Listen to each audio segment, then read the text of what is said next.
Hello guys, டே number 13. ரொம்ப நாள் ஆன மாதிரி இருக்குது லைவ் போட்டு சரி கிளாஸு, யூடியூப் கிளாஸு 2 நாள் கேப் விட்டதுக்கே இப்படி இருக்குது.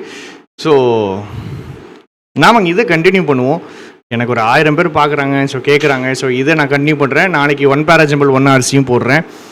அதே மாதிரி கொஞ்சம் சைட் பை சைட் மெயின்ஸுக்கு நம்ம யூடியூப்லேயுமே கொஞ்சம் எக்ஸ்ட்ரா ஆட் பண்ணிகிட்டு தான் இருப்போம். சரிங்களா? நம்ம பெய்டு பேட்ச்சு போயிட்டுருக்குது 249க்கு. நீங்கள் வேணால் வாங்கிக்கலாம், நம்ம வெப்சைட்டில் இருக்கும். க்ரால் அப்படின்னா ஸ்லோ மூமெண்ட், மெதுவாக போகிறது. சரிங்களா? க்ரால், இந்த சின்ன குழந்தைங்கலாம் பார்த்திங்கன்னா நடக்கிறதுக்கு முன்னாடி 2 கை 2 காலை வச்சு நடக்கும். அதுக்கு பேர் தான் க்ரால். சரியா? க்ரால் நவுனாவும் வரலாம், வேர்பாவும் வரலாம். நவுனாவும் வரலாம், வேர்பாவும் வரலாம். சரியா? ஸ்பர்ட் பைப்பை தொடங்கி டக்குன்னு தண்ணி வரும் பார்த்தீங்களா, அதுதான் spurt. There was a huge spurt of water as a pipe burst.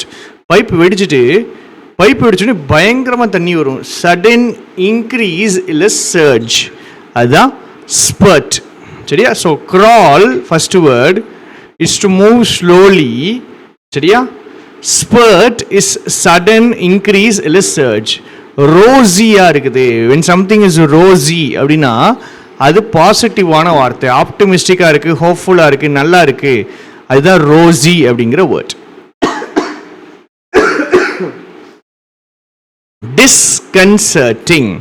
டிஸ்கன்சர்ட்டிங்னா negative word.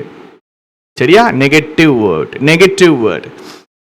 Word டிஸ்கன்சர்ட்டிங்னு என்ன அர்த்தம்னா டிஸ்டர்பிங். டிஸ்கன்சர்ட்டிங் is disturbing. இங்கே பாருங்க, பப்ளிக் இன்டிஃபரன்ஸ்னா என்னதுன்னா அப்பத்தின்னு அர்த்தம் ஃபீலிங்கே இல்லாமல் இருக்கிறது. இன்டிஃபரன்ஸ், எந்த ஒரு பெருசாக, இப்போது ஃபார் எக்ஸாம்பிள் நான் சொல்கிறேன், ஒரு கேஸ் வருது, சைல்டு மேரேஜ். அன்னைக்கு நியூஸ் பேப்பரில் ஒரு கேஸ் வந்து சைல்டு மேரேஜ் 15 வயசில் ஒரு பொண்ணை தமிழ்நாட்டில் தான் கல்யாணம் பண்ணி வைக்க ட்ரை பண்ணியிருக்காங்க. அது போலீஸ் கேஸ் ஆகிடுச்சு. ஸோ இது மக்கள் இதை நியூஸை பெருசாக மாட்டேங்காங்க, இது சாதாரணமாக்குறாங்க. அப்படியா, சரி ஓகே அப்படின்ட்டு. இதில் ஒரு சொசைட்டியில் நடக்கிற ஒரு ப்ராப்ளம், இதுக்கு அவங்க வந்துட்டு ஒரு உணர்ச்சி பொங்க ஒரு கோபத்தையோ வெறுப்பையோ காட்டணும். ஆனால் காட்டாமல் போயிட்டு போது போ, நம்ம வேலையை பார்ப்போம் அப்படின்னு இருக்கிறது பப்ளிக் இன்டிஃபரன்ஸ்.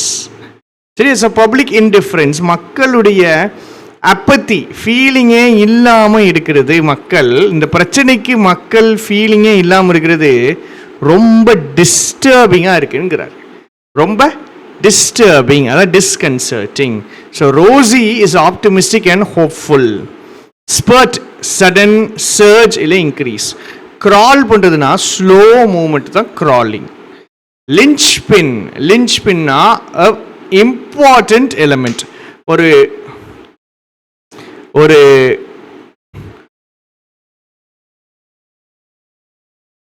என்ன சொல்றது, ஒரு டோட்டலாக ஒரு ஆட்டோமொபைலோ இல்லை ஏதோ ஒரு பாடி இருக்குதுன்னு வச்சுக்கிறோம், அதுக்கு மோஸ்ட் இம்பார்ட்டண்ட்டாக இருக்கக்கூடிய ஏதோ ஒரு வெஹிக்கிளாக இருக்கட்டும், எதுவானாலும் இருக்கட்டும், ஒரு பொருள், எந்த ஒரு பொருள்னாலும் இருக்கட்டும், அது மோஸ்ட் இம்பார்ட்டண்ட்டான ஒரு பார்ட் இருக்கும், அதுதான் லிஞ்ச்பின்.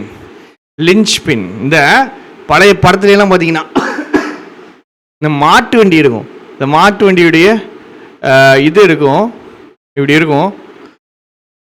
இங்கே வந்துட்டு ஒரு கட்டை மாதிரி இருக்கும், இத்தனோண்டு ஒரு கட்டை மாதிரி இருக்கும்.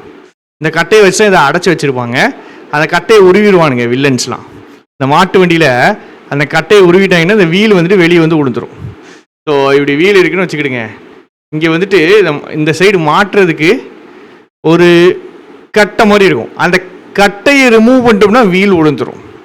சரிங்களா? அப்போ ஒரு மாட்டு வண்டிக்கு ஆக்சுவலாக முக்கியமான பார்ட் எது அப்படின்னா இது மாட்டு வண்டி தான். சரியா? ஒரு மாட்டு வண்டிக்கு முக்கியமான பார்ட் எதுன்னா லிஞ்ச் பின். எது அந்த லிஞ்ச் பின்னு? அந்த கட்டை இருக்கு பார்த்தீங்கன்னா, வீலை பிடிச்சிருக்கிற 2 கட்டை இருக்கு பார்த்தீங்களா, அதை தான் லிஞ்ச் பின்னு சொல்லுவோம். படத்துல பார்த்தீங்கன்னா இந்த கட்டையை உருவிடுவான் ஹீரோ வந்துட்டு. கட்டை உருவினாலும் அப்படியே பாதி கிலோமீட்டருக்கு போவாப்புல, அப்படியே வண்டி எடுத்து போவாப்புல, அப்படியே ஜூம் இன் பண்ணி மியூசிக்கோடு அப்படியே காமிப்பானுங்க. இந்த வீல் அப்படி வெளியே வரும் உள்ளே போகும், வெளியே வரும் உள்ளே போகும். ஸோ அதுதான் லிஞ்ச் பின். இந்த வைட்டல் எலிமெண்ட், ஒரு இம்பார்ட்டண்ட்டான பார்ட். ஒரு பாடியிலையோ ஒரு ஆர்கனிசம்லையோ ஒரு வெஹிக்கிள்லையோ ஏதோ ஒன்றில் ஒரு இம்பார்ட்டண்ட்டான எலிமெண்ட், ஒரு இம்பார்ட்டண்ட்டான பார்ட் தான் லிஞ்ச் பின் அப்படிங்கிறாங்க. இப்போ இங்கே என்ன சொல்கிறாரு பாருங்க, நான் ஒரு ரூட்டீன் வச்சுருக்கேன், அந்த ரூட்டீனுக்கு இம்பார்ட்டண்ட்டான பார்ட்டு கப் ஆஃப் டீ தான். அப்போது ஃபார் எக்ஸாம்பிள் எப்படி எடுத்துக்கலாம், இவர் காலையில் எழுந்திரிச்சு வாக்கிங் போவார், எக்ஸசைஸ் பண்ணுவார், எக்ஸசைஸ் பண்ணிட்டு ஜிம்முக்கு போவார். ஆனால் இதெல்லாம் பண்ணுறதுக்கு முன்னாடி முக்கியமாக ஒன்று பண்ணுவார், அதான் டீ குடிக்கிறது. ஸோ கப் ஆஃப் டீ தான் லிஞ்ச் பின் அப்படின்னு நம்ம சொல்கிறோம். அடுத்து ரீகான்டைட். ஒரு விஷயம் டெக்னிக்கலாக படித்து புரிகிறதுக்கு டிஃபிகல்ட்டாக இருக்குது. நீங்கள் இப்போதைக்கு டிஃபிகல்ட் டு அண்டர்ஸ்டாண்ட் மட்டும் படிச்சுக்கிடுங்க. ரீகான்டைட் புரிகிறதுக்கு கஷ்டமாக இருக்குது, சரியா? புரிகிறதுக்கு கஷ்டமாக இருக்குது. டிஸ்கன்சர்ட்டிங் வேற, டிஸ்டர்பிங், சரியா? இது recondite is difficult to understand. இப்போ க்ரால் பண்ணுறதுனா மெதுவாக போகிறது, ஸ்பர்ட்னா சடன் சர்ஜ் இல்லை இன்க்ரீஸ், ரோசினா சம்திங் தட் இஸ் ஆப்டமிஸ்டிக் இல்லை hopeful,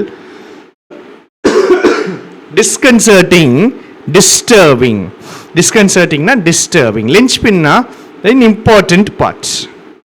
ரீகான்டைட் difficult to understand,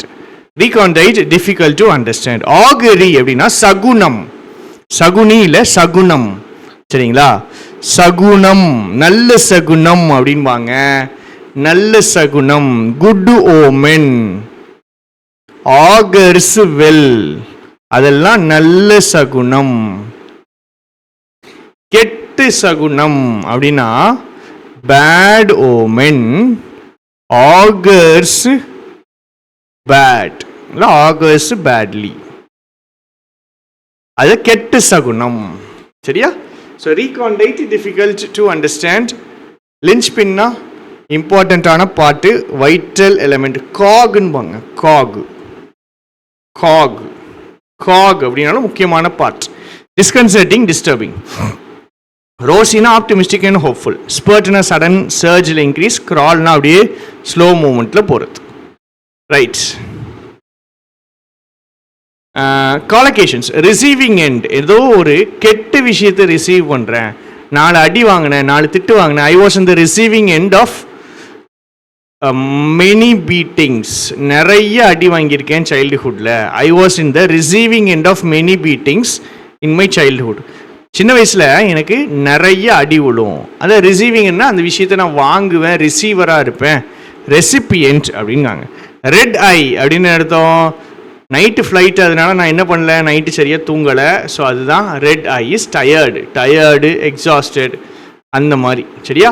so tired, ஏன் டயர்டாக இருக்காங்க அப்படின்னா லேட் நைட்டு ஃப்ளைட் இருக்குது, so I got a red ஐன்னு சொல்கிறாங்கன்னா I got a flight, late night flight, சரியா?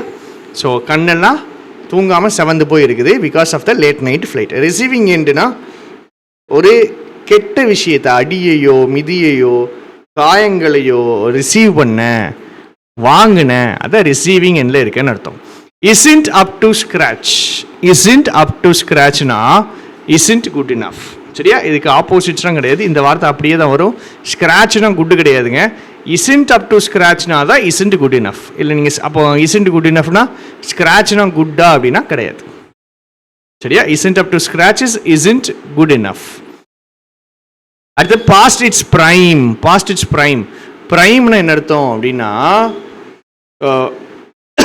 ஒரு கிரிக்கெட்டர் எடுக்காருன்னு வச்சுக்கிறோம், நம்ம நல்லா தெரிஞ்சது, ஒரு 20 வயசுலேருந்து ஒரு 35 வயசு வரைக்கும் விளாண்டுருக்கான்னா இவன் நல்லா பர்ஃபெக்டாக பெர்ஃபார்ம் பண்ணுற டைம் எப்போன்னு சொல்லுவாங்கன்னா 27 to 30. ஸோ இந்த டைமில் தான் அவனுக்கு நல்ல எக்ஸ்பீரியன்ஸ் இருக்கும், உடம்பு நல்லா செட் ஆகி வரும். 27 to 30க்குள்ளே அவர் சூப்பராக பெர்ஃபார்ம் பண்ணுவாராம், அதுதான் ப்ரைம்னுபாங்க. The prime years, the most productive years, அதுதான் ப்ரைம்னா உங்களுடைய ரொம்ப ப்ரொடக்டிவான இயர்ஸை தான் ப்ரைம் இயர்ஸ்ன்னு சொல்லுவோம். இப்போ பாஸ்ட் இட்ஸ் ப்ரைம்னா என்ன அர்த்தம்னா ரொம்ப வயசாகிடுச்சு, பேட் கண்டிஷனுக்கு போயிடுச்சுன்னு அர்த்தம். பாஸ்ட் இட்ஸ் ப்ரைம்னா பேட் கண்டிஷனுக்கு போயிடுச்சு, இல்லை வயசாகிடுச்சு, ப்ரைமை கடந்து போயிடுச்சு, இதுதான் ப்ரைம்னு சொன்னேன். ப்ரைமை கடந்து போயிடுச்சுன்னு அர்த்தம் அந்தளவுக்கு ப்ரொடக்டிவாக இல்லை, ஒரு மோசமான கண்டிஷனுக்கு போயிட்டு ரொம்ப டைம் ஆகிட்டு வயசாகிட்டுன்னு அர்த்தம். நத்திங் டு ரைட் ஹோம் அபவுட்னா இங்கே ஒரு விஷயம் ரொம்ப சூப்பராக பயங்கரமாக இருந்தால் தான் அதை பற்றி பேப்பரில் எழுதுவாங்க, நியூஸாக பரப்பி விடுவாங்க. ஆனால் எழுதுறதுக்கு எழுதுறதுக்கு எதுவும் இல்லைன்னா இம்ப்ரெசிவாக இல்லைன்னு அர்த்தம். நத்திங் டு ரைட் ஹோம் அபவுட்னா நாட் வெரி இம்ப்ரெசிவ். சரியா? பாஸ்ட் இட்ஸ் ப்ரைம்னா in bad condition or too old. Isn't up to ஸ்க்ராட்ச்னா இஸ்ன்ட் குட் இனஃப். இப்போ கிரால் போடுறதுனா ஸ்லோ மூமெண்ட்டில் போகிறது. ஸ்பர்ட்னா சடன் இன்க்ரீஸ். ரோஸியாக இருக்கிறதுனா ஆப்டிமிஸ்டிக், ஹோப்ஃபுல்லாக இருக்கிறது, பாசிட்டிவ் வார்த்தை. Disconcerting is a negative word, disturbing. லின்ச்பின்னா காக், வைட்டல் எலமெண்ட். ரீகான்டைட் ஒரு விஷயத்தை ரீகான்டைட்னு சொல்கிறோம் அப்படின்னா அது புரிய கஷ்டமாக இருக்குது, டெக்னிக்கலி ரொம்ப டிஃபிகல்ட்டாக இருக்குது. ஆகர்னா சகுனம், ஓமன்னாலும் அதே மீனிங் தான். தே ஹியர் தி சவுண்ட், இந்த சவுண்டு கேட்காங்க. இது எப்படி கேட்காங்கன்னா சாவு வரக்கூடிய ஒரு சகுனமாக கேட்குறாங்க. ஒரு சவுண்டு கேட்குறாங்க, சங்கு ஊதுற சவுண்டுலாம் கேட்டாங்கன்னா அது என்ன அர்த்தம்? சாவுக்கான ஒரு சகுனமாக கேட்பாங்க. ரிசீவிங் என்ன? ஏதோ ஒரு அடியை வாங்குறதோ, ஏதோ ஒரு கெட்ட விஷயத்தை ரிசீவ் பண்ணுறது. ரெட் ஐனா you are tired because of a late flight. isn't up to scratch. Scratch isn't up to scratch. Isn't up to scratch. Scratchனா என்ன அர்த்தம்னா, ஆக்சுவலாக இது என்ன மீனிங்கில் சொல்லுவாங்கன்னா, isn't up to scratchனா, ஸ்க்ராட்ச்னா ஸ்டார்டிங் பாயிண்ட். ஸ்க்ராட்ச்லேருந்து ஆரம்பிக்கிறேன் அப்படின்பாங்க. ஸ்க்ராட்ச்லேருந்து ஆரம்பிக்கிறேன்னு என்ன அர்த்தம்னா ஜீரோலேருந்து ஆரம்பிக்கிறேன். ஸ்டார்டிங் பாயிண்ட் ஜீரோலேருந்து ஆரம்பிக்கிறேன்னா ஸ்க்ராட்ச்லேருந்து ஆரம்பிக்கிறேன். ஸ்க்ராட்ச் அளவுக்கே இல்லை, ஜீரோ அளவுக்கே இல்லைன்னா இவன் குட் இனஃப் இல்லை அப்படின்னு அர்த்தம். இஸ்ன்ட் அப் டு ஸ்க்ராட்ச்னா ஸ்க்ராட்ச் அளவுக்கு இல்லை. ஸ்க்ராட்ச்னாலே ஜீரோ, ஸோ ஜீரோ அளவுக்கு கூட இல்லை. Isn't good enough. Past it's ப்ரைம்னா ப்ரொடக்டிவ் இயர்ஸை தாண்டி போயிடுச்சு. Nothing to write home about பெருசாக இம்ப்ரெசிவாக இல்லை. சரியா? So okay, படிச்சிட்டோம். கிளாஸ் எப்படி இருக்குன்னு சொல்லுங்கள். கண்டினியூ பண்ணணுமாங்கிறதையும் கண்டிப்பாக சொல்லுங்கள். தேங்க்யூ, டாடா, பாய்.